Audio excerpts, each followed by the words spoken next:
With us, Raunak Onkar is co-equity fund manager and head of research at Parag Financial Services Mutual Fund. Thanks very much, Raunak. Great to have you with us here on the program. This large deal which happened yesterday, does this change or turn the tide a little bit? It's been a bit down and out, right? Or do you think it's still going to be pretty challenging? I'm talking about the near term. Hey, thank you for having me. Good to be back. For a while we have been seeing that domestic markets are actually quite elevated in terms of valuations. It doesn't help when the market overall goes up and the valuations also go up. The good quality businesses remain very, very highly valued. So it is difficult to allocate new money or new capital to some of the names that we like because they're expensive.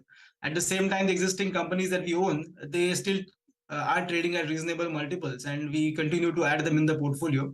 And after saying that, we do have about 18-19% of cash also in the fund. So we are waiting for valuations to cool down a little in the companies we like. Days like these, the valuations go up for everyone. Raunak, so which are the companies that are on your watch list where you are waiting for valuations to cool down?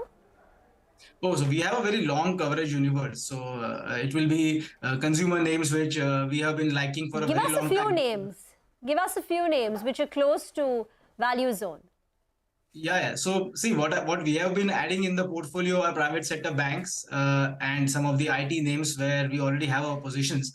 We have been adding incrementally to them. But to create a new position in a stock like that, in those sectors, it's very hard because the valuations have been stretched for a while. So it remains to be seen when the valuations normalize. But at the same time, we are finding the existing ideas very compelling. The new ideas in FMCG, for example, we only like ITC, which we still hold in the portfolio.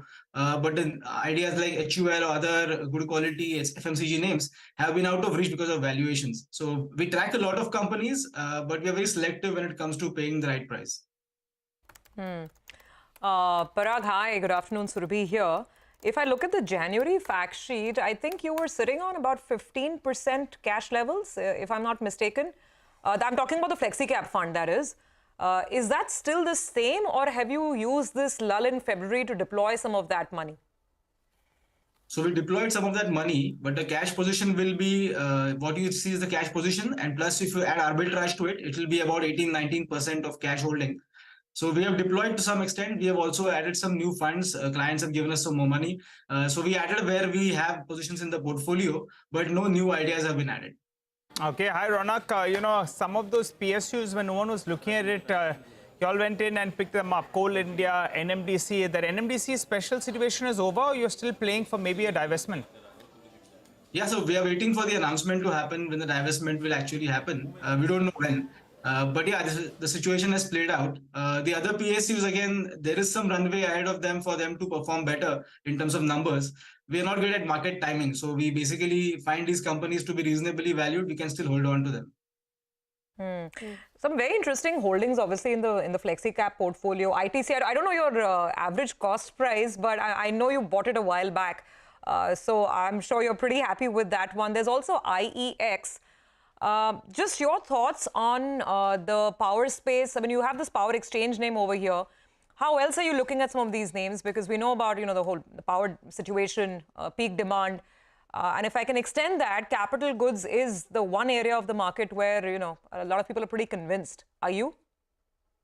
So capital goods is a great area, but it depends a lot on the capex activity that happens in the country. So far, private sector capex has not been picking up at the pace many companies expect, but government capex has picked up. So capital goods companies exposed to that capex have benefited a lot. However, the power sector value chain, we are positioned in the fuel, which is Coal India, the transmission business, which is power grid, and we also own one exchange, which is IEX. So we haven't gone to the generation companies yet because the valuations are a little stretched and the ROEs in those companies are capped. So it's really hard to make a very high ROE number over a period of time. But there is demand for sure. The growth will be steady in these companies.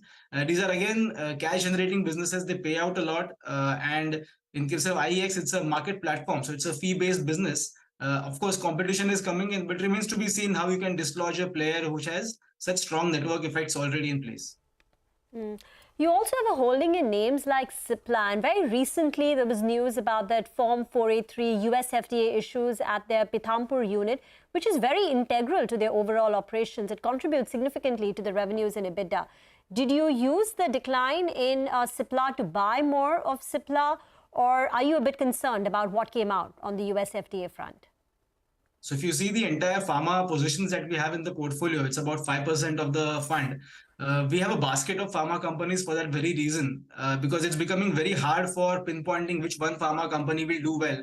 And even if you're able to pinpoint which will do well, you always have a risk of something like this happening, where FDA alert or warning happens to these companies and their future plans might be in disarray. So it's very hard to find a good single business which can do well. So we decided to diversify across a diversified set of players, and we built a basket. So yeah, it's a 1% position, and we are concerned about the business going ahead, but it happens. So many companies have come out of these FDA issues. They have resolved the complaints that the FDA has highlighted, and the business is normal after that. But many have not. So it's a mixed bag to see all these companies.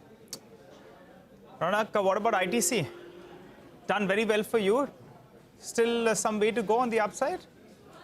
I don't know about the upside, how long it is going to go, but I think it's been smoking hot, Raunak. I mean, I think it got, it took offense to all those memes that came out, and now it's the only one that's laughing.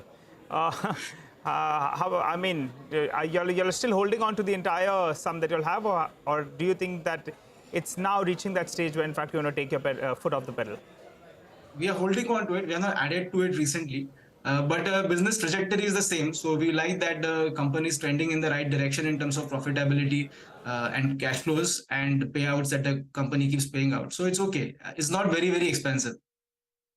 Still not expensive. Quick final question. Raunak, we have 30 seconds left. US technology. You guys were the first movers in this market so many years ago, right? You're still holding. I don't know. Have you trimmed anything in 2023 in these positions, Meta, Alphabet, etc.? What's your call, given the uncertainties? So the valuations have come off quite drastically. So we've added a little bit wherever we could have dividend cash coming in from these companies. But we haven't sold anything in the US. In fact, the position itself naturally has shrunk because of the RBI limitations to invest abroad. Okay. We'll leave it at that. Thank you, Raunak, for joining in. Enjoy your weekend. Get into a break. On the other side, we'll tell you what you can buy today to sell tomorrow.